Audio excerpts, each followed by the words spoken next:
Dan saya terobos itu pakai singlet doang sama sarung, terobos itu api sudah masuk dalam gerobak, ya. Katanya saya mau dibunuh di situ.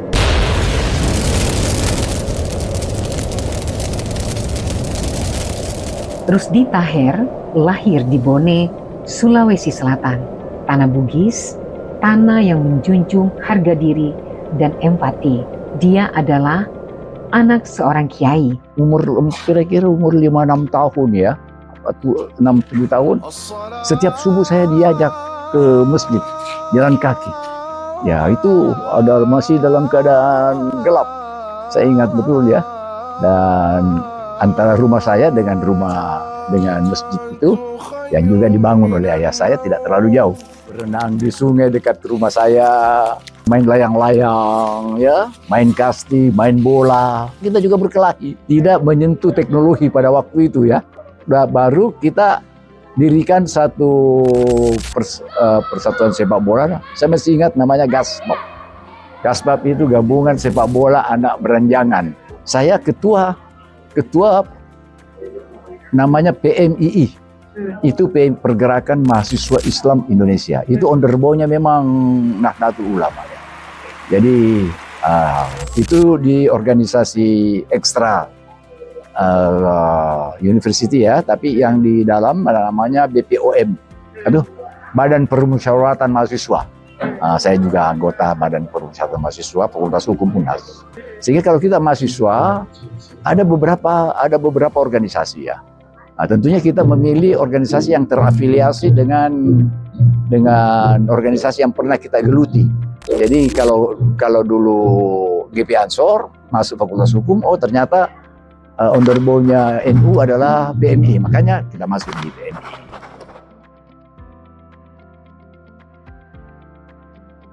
Pada waktu itu saya kan selesai di Fakultas Hukum UNHAS di Makassar, menengok orang tua di Sulawesi Tenggara, di Kendari, ke rumah kakak saya, Kepala Kantor Wilayah Departemen Perindustrian Provinsi Sulawesi Tenggara, Kakak Nwil, Haji Kasim Sakaria. Rumahnya berdekatan dengan rumahnya Jaksa Tinggi. Jadi kalau di sana ketemu dengan Ibu Jaksa Tinggi, anak-anaknya, bapaknya kadang-kadang main. Kebetulan di rumahnya itu ada main pingpong. Saya suka main pingpong. Pada waktu yang namanya Adam Nasution bilang, "Oh ini anunya Pak Kasim ya? Sudah selesai kuliah di mana?" Saya bilang, "Saya Fakultas Hukum Pak UNHAS." Dia bilang, "Kalau mau jaksa ada penerimaan." Dia bilang, "Kalau mau mendaftar saja, ikut tes ya." Dan kebetulan saya dapat lulus dengan sangat baik, dan pada waktu itulah diusul menjadi calon pegawai negeri sipil di Kendari.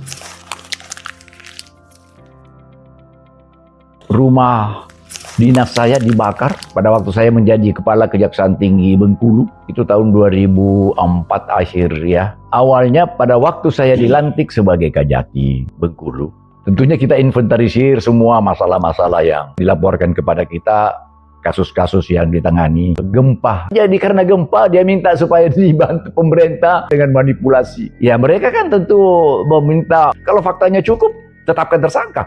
Rumah dinas loh, dalam keadaan saya tidur, dibakar. Tiba-tiba asap dan mobil di luar itu sudah kebakar semua.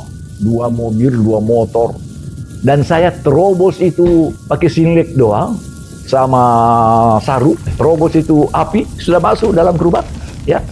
Katanya saya mau dibunuh di situ. Tapi karena saya kan mereka nggak tahu saya di mana.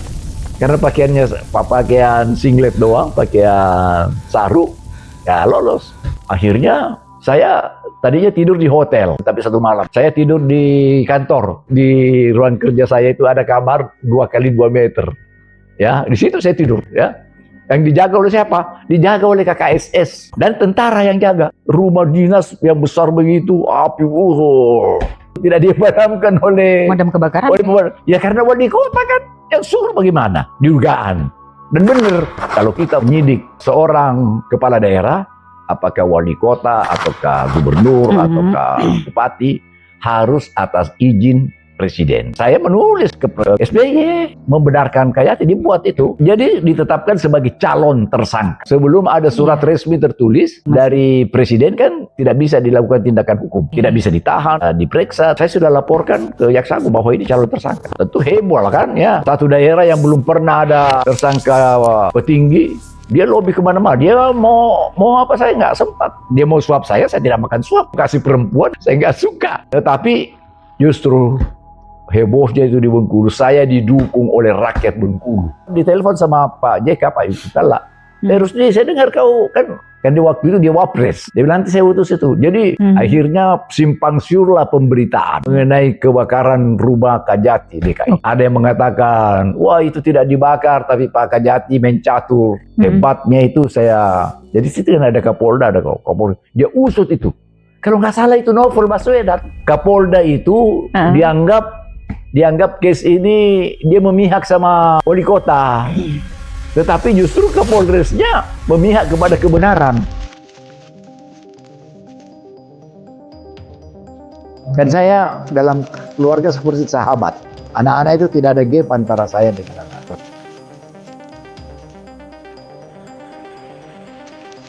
Rasulullah Muhammad SAW bersabda ya, khairun nas anfa'uhum linnas.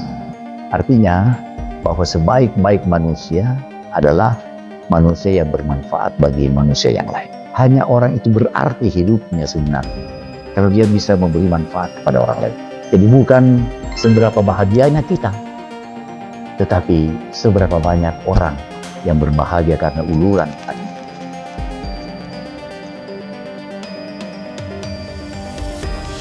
Yang tadinya siapa menjadi apa berubah, tapi beliau saya kenal dimanapun beliau punya jabatan apapun, perilaku sosialnya sama sekali tidak berubah.